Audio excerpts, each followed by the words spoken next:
नमस्कार साथियों, आपने सुने ही होंगे ये खबर 2 दिन पहले कि बेल्ट्रॉन ऑफिस में काफ़ी भीषण आग लगी है। और बेल्ट्रॉन ये दावा कर रही है कि जो आग लगी है तो काफ़ी ऐसे डिजिटल कॉपी रखी हुई थी, वो जल के पूरी तरह से नष्ट हो गई है। तो इससे क्या छात्रों के ऊपर प्रभाव पड़ने वाली है, क्योंकि बेल्ट्रॉन से काफ़ी सारे छात्र जो है ये उम्मीद में है कि 2024 में जो डाटा एंट्री ऑपरेटर का एग्ज़ाम हुई थी, उसमें 9,808 क्वालिफाइड छात्र हैं और 5,000 छात्रों को बेल्ट्रॉन डीएम्प्लॉयड कर दी है। बाकी जो बचे हुए शेष 4,808 क्वालिफाइड कैंडिडेट हैं, तो बरसों से एक ही मांग कर रही है कि सेकेंड लिस्ट जारी करके हम सभी कैंडिडेट का ज्वाइनिंग कराई जा रहे हैं। तो इससे क्या प्रभाव पड़ने वाले हैं छात्रों के ऊपर, ध्यानपूर्वक यहाँ पे समझेंगे तो आपको सारी जानकारी मिलेंगे। बेल्ट्रॉन की ओर से एक ऑफिशियल यहाँ पे आई हुई है पेपर कटिंग, और इसके बारे में समझिएगा क्या प्रभाव पड़ने वाले हैं छात्रों के ऊपर।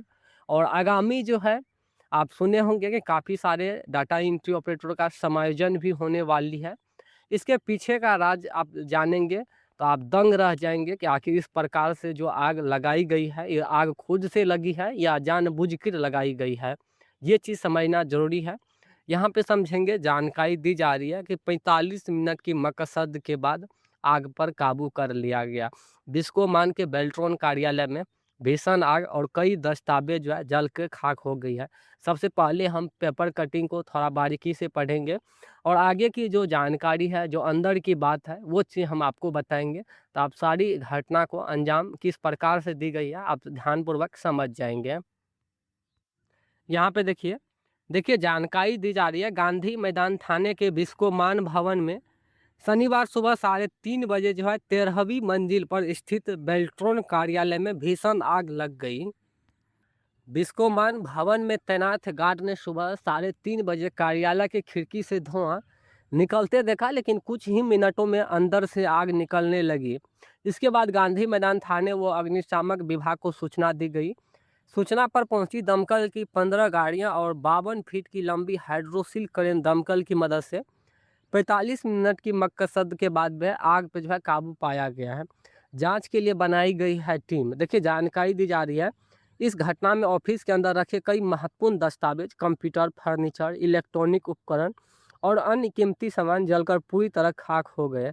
कंप्यूटर में बहुत सारे डिजिटल भी रिकॉर्ड थे जो इस आग में जल गए। यहाँ पे जानकारी दी जा रही है कि कंप्यूटर में काफ़ी सारे डिजिटल रिकॉर्ड थे जो जल के पूरी तरह से राख हो गई है। और इस आग में जल गए पूरे सामान व दस्तावेज का आकलन किया जा रहा है। इसका सटीक आकलन करने के लिए एक विशेष टीम जांच और सुरक्षा ऑग्जिट में लग गई है। घटना की जानकारी मिलने के बाद 15 दमकल की गाड़ियां और 80 दमकल कर्मी पहुंचा, तो लेकिन आग पर काबू पाना मुश्किल था।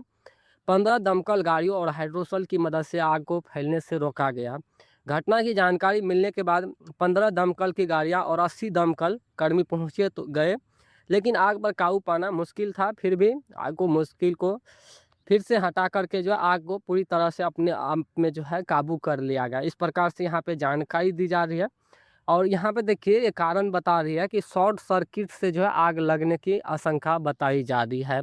मामले की जानकारी मिलने के बाद जिला फायर कमांडेंट ऋषभ कुमार पांडे ने है यहाँ पे जानकारी दी गई है कि शॉर्ट सर्किट के माध्यम से जो है आग लगी।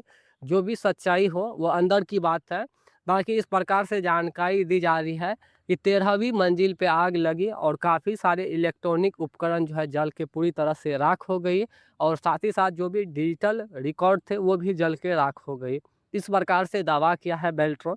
क्या है सच्चाई और छात्रों के हित में क्या इससे प्रभाव पड़ने वाली है, यहाँ पे समझेंगे। आप लोग जानते होंगे कि बिहार में काफ़ी सारे जो टेंडर है, टीसीएस जैसी बहुत सारे ऐसे संस्थान हैं जो टेंडर पे चलती है। जैसे बेल्ट्रॉन वैकेंसी निकालेंगे तो एग्ज़ाम जो करवाएंगे, तो काफ़ी सारे ऐसे टेंडर है टीसीएस जैसे, जिसको ये टेंडर देंगे एग्ज़ाम कंडक्ट करवाने के लिए, सीबीटी एग्ज़ाम टाइपिंग कंडक्ट करवाने के लिए। ऐसे बहुत सारे टेंडर है, बहुत सारे एजेंसी है, बहुत सारे कंपनी है जिसका एक टेंडर होती है। कोई भी एग्ज़ाम कंडक्ट करवाती है तो उसके लेकर टेंडर देती है। कोई बहाली होती है तो बहाली को कंप्लीट कराने के लिए किसी थर्ड पार्टी ठेकेदार को टेंडर देती है। तो सभी टेंडरों का एक जो मालिक थे रिशु सिंह, क्या है इस मामला को ध्यानपूर्वक यहाँ पे समझेगा। सारी खेल जो है इसी के द्वारा रचा रची गई थी। ध्यानपूर्वक यहाँ पे समझेंगे कि जानकारी दी जा रही है कि सबूत मिटाने के लिए बेल्ट्रॉन ऑफिस में लगाई गई आग। कांग्रेस बोली कि रिशु सिंह यहीं से टेंडर मैनेज करते थे, मतलब जो भी बिहार में टेंडर थी तो सारा जो है यहीं से मैनेज हो रही थी। और जैसे ही ईडी की यहाँ पे रेड पड़ती है, सीबीआई की जांच होती है, तो इस प्रकार से घटना को अंजाम दी गई है। बाकी बात जो भी हो ये जांच की विषय है।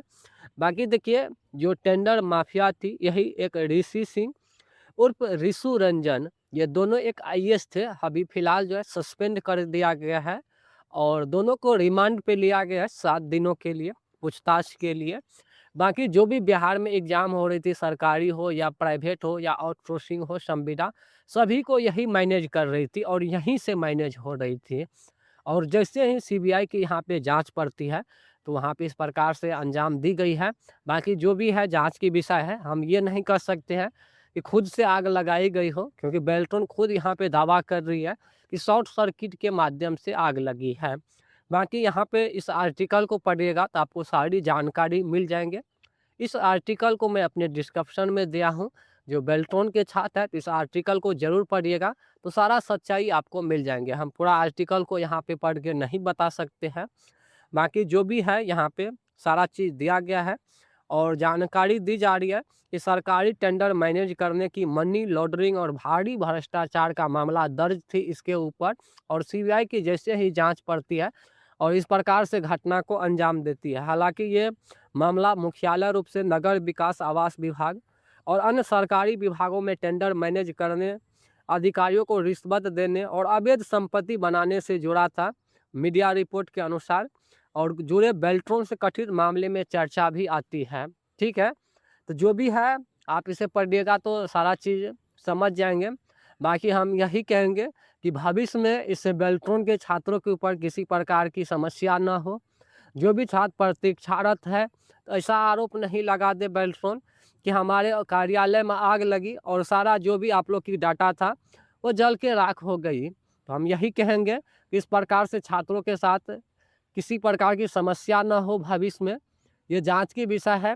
बाकी 1 सप्ताह इंतज़ार कीजिए, रिपोर्ट आने के बाद सारा जानकारी आपको मिल जाएंगे कि आखिर किस प्रकार से ये अंजाम दी गई है और इससे क्या क्षति हुई है बेल्ट्रॉन को और इससे छात्रों को क्या क्षति पहुंचने वाली है। बाकी बने रहिए और इस आर्टिकल को आप पढ़िएगा तो पढ़ लेंगे। बाकी कोई भी कन्फ्यूजन है तो आप कमेंट सेक्शन के माध्यम से भी अपना राय रख सकते हैं। धन्यवाद।